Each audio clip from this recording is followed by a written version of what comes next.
palms thick and calloused, but the knuckles stayed soft. Always smelling like cocoa butter too.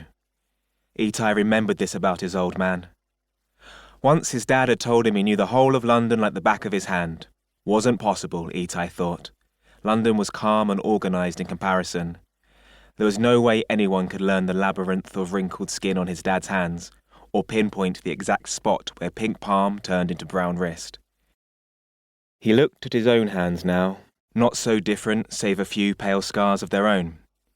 Prone to scraps and scrapes himself. Another thing inherited, perhaps. He moved them steadily, gently, snapping dead leaves off the devil's ivy by his kitchen sink. In the window reflection, he caught Josh watching him.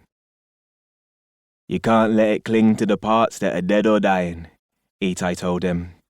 "Needs to send nutrients to the parts that still have a chance. That's how they thrive."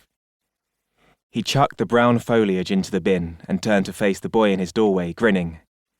"I learnt that growing weed in my ex's basement." He waited for laughter, but the kid was stoic. His arms were crossed, had been since he'd entered the flat.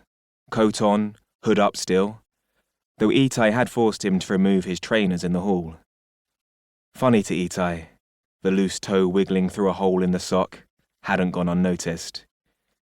"You know how to grow weed?" Itai asked, wiping his hands on the back of his jeans. Josh shrugged, leaned into the doorframe. "So how are you selling weed, but you don't know how it grows?" Itai said. "That's silly. That's bad business." He shuffled past, shaking his head at this almost sort of stranger.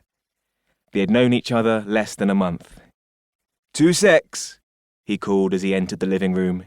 "It's in here somewhere." But where was somewhere? His coffee table was still a mess. He'd removed his dad's cassette tapes from their newspaper wrappings that morning and left the pages splayed carelessly about the place while he inspected the outside of each tape, having no way of playing them, as if the design of the cassettes might somehow hold their secrets.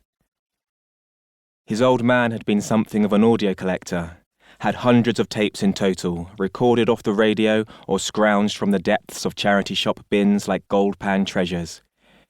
Itai owed his existence to this, really. 1984, Brockwell Park, springtime. His father playing Bob Marley's Zimbabwe from a boombox on the anniversary of the legend's death. His mother, passing by, 2 weeks new to London, having emigrated from that very same country. She had seen the legend himself at Rough Stadium just a year before his passing.